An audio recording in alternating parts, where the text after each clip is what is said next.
Bonjour à tous, bienvenue sur ma chaîne. Aujourd'hui, nous allons voir comment écrire les équations mathématiques avec Microsoft Word. Sans plus tarder, allons-y.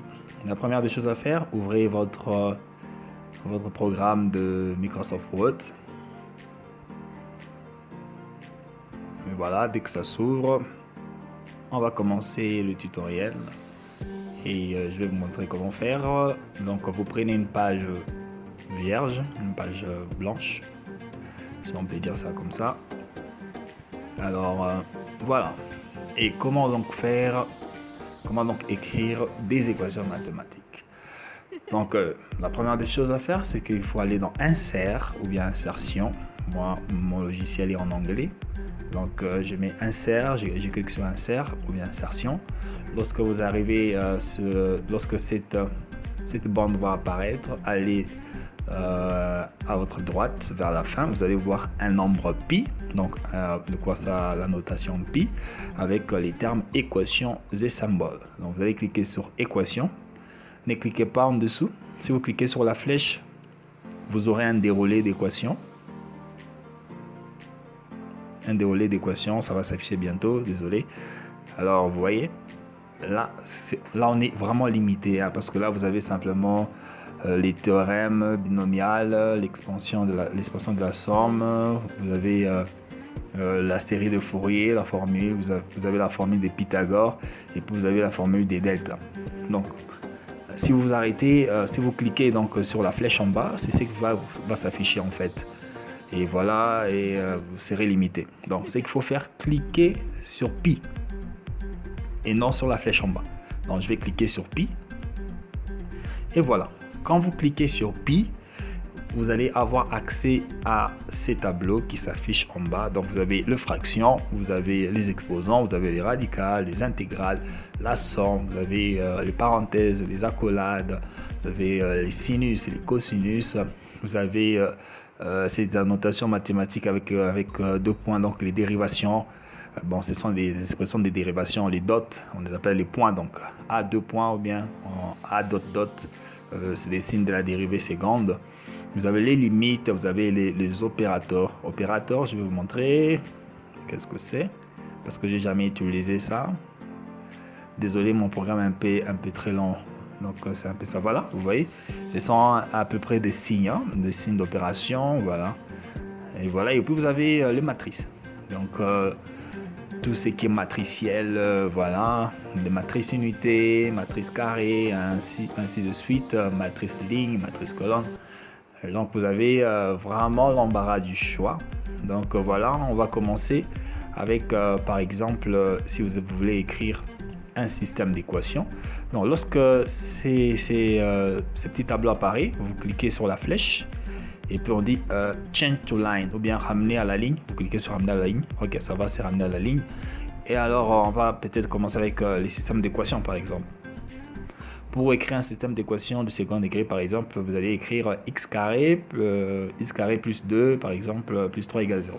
Donc la première des choses, le premier terme, vous avez un terme exposant, une puissance. Donc vous allez aller sur x et exposant x, vous cliquez et vous allez choisir le premier parce que vous avez besoin d'un exposant au-dessus, voilà, si je peux dire ça. Donc voilà, vous cliquez et voilà, vous aurez ces termes. Je vais agrandir ça parce que c'est un peu tout petit. Je vais arrondir à 48 par exemple. Ok, voilà, là, on est bien. Je rentre sur pi.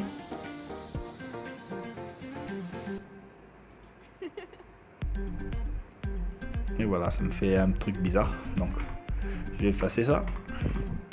Et voilà, je vais revenir à la ligne. Et voilà, je vais introduire mon exposant. Et voilà, je vais écrire X. Et puis j'appuie sur les claviers avec la flèche allant vers la droite pour que ça arrive à l'exposant. Allez, ça arrive à l'exposant. Je mets 2.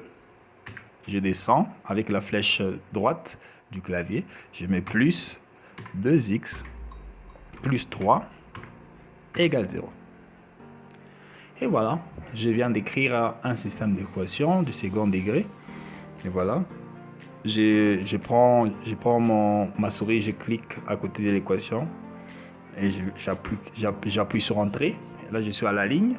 Je veux encore introduire une deuxième équation, donc je fais la même chose, insertion, pi. Et alors, qu'est-ce que je veux? Maintenant, je vais écrire des fractions. Je vais d'abord aller à la ligne. Et puis, je clique sur la fraction.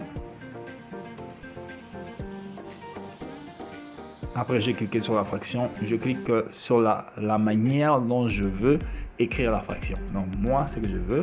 Certains vont préférer cette écriture, certains vont préférer celui-là, certains vont préférer celui-là. Moi, je préfère le premier. Donc, je clique là-bas. Peut-être je mets un demi. Flèche droite. Plus. J'introduis encore le signe. Je clique au-dessus, au numérateur. Donc, je mets 8. Je descends avec la flèche en bas. Et puis, je mets par exemple 10. Flèche droite égale au clavier, bien sûr. Voilà, je mets par exemple 0. Et voilà, ça c'est pour écrire les fractions. Donc, et puis je clique à droite avec ma souris pour sortir de l'équation. Donc, et voilà, j'ai ma fraction. Je continue. Par exemple, si je vais écrire par exemple une racine carrée radicale, ainsi de suite, voilà. Donc, ce que je viens de faire, c'est que j'ai cliqué sur radical et puis j'ai sélectionné le deuxième. Parce que là, je vais préciser mon indice. Mais si vous voulez une racine carrée, là, vous prenez le premier. Donc, quand vous voulez, comme je vais écrire par exemple une racine énième, voilà, je prends celui-là qui me convient. Donc, je reviens ici, je clique dedans, peut-être je mets une équation, par exemple 2x plus 3 et je ferme la parenthèse et puis je vais au signe radical, je mets puissance 5 par exemple. Et voilà, j'ai mon signe radical. Si je veux encore introduire un autre signe radical, cette fois-ci la racine carrée, donc je clique sur radical. Après avoir cliqué sur radical, je clique racine carrée. Bien une racine carrée là-bas, mais bon, souvent par convention, on ne fait pas apparaître les deux. Hein. On écrit juste comme ça. Donc voilà, je mets 100. Voilà, nous avons la racine carrée de 100. Et voilà, si je vais par exemple écrire, voilà par exemple une intégrale, je pars sur intégrale. Et voilà, je vais une intégrale définie, vous prenez le deuxième, une intégrale simple indéfinie, vous prenez le premier. Voilà, et puis double intégration, vous prenez le deuxième, double intégration définie, vous prenez celui-ci là. Donc triple intégration simple, vous prenez le premier, triple intégration, j'y arrive. Triple intégration définie, vous prenez le deuxième. Donc voilà, voilà intégrale d'une circonférence. Donc il y a tous les signes, mes amis, donc il n'y a pas à craindre. Donc, je vais prendre moi l'intégrale définie. On va par exemple prendre 2x plus 7, par exemple, cette intégrale. Voilà, on met les parenthèses. Voilà, d dx. Voilà, allant de moins 1 à 1, par exemple. Et voilà, vous avez votre écriture d'intégration.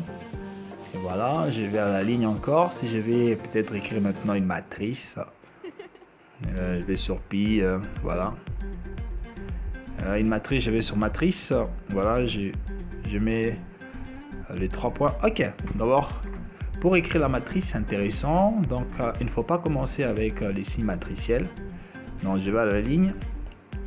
Ce que je vais faire, je vais introduire d'abord les parenthèses. Vous voyez, j'introduis la parenthèse et puis je vais sur matrice. J'introduis, voilà, vous voyez. Et puis je mets mes nombres 1, 2, 3, 4, 5, 8, 9, 7, 5, 2. Alors, on a une matrice carrée à 3 lignes, 3 colonnes.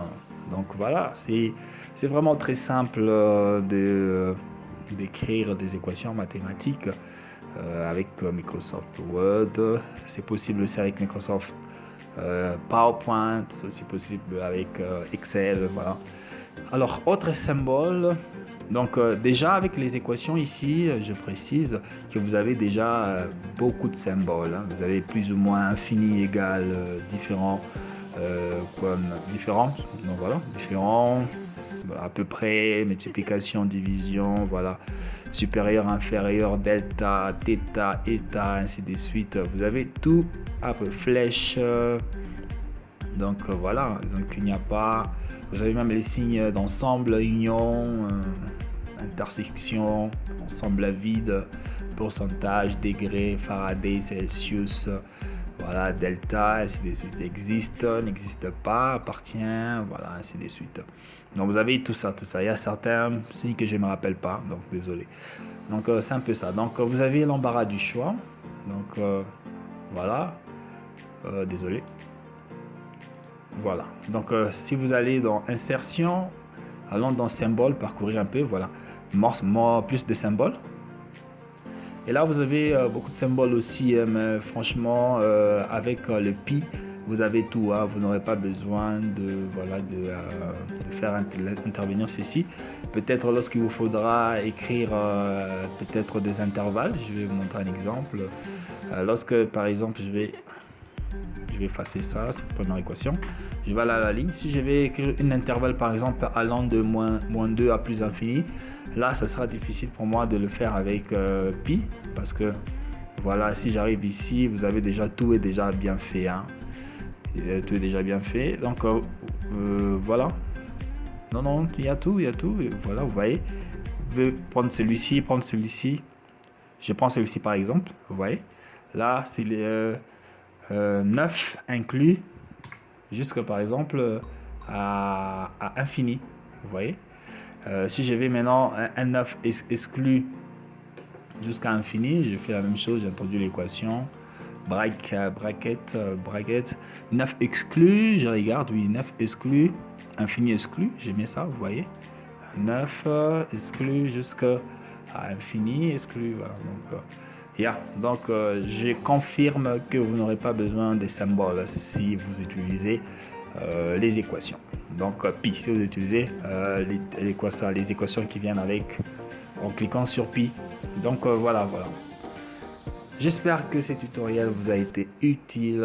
N'hésitez pas à liker, n'hésitez pas à partager, n'hésitez pas à vous abonner sur la chaîne, je compte sur vous. Donc merci d'avoir suivi la vidéo et moi je vous dis à la prochaine. Bye bye.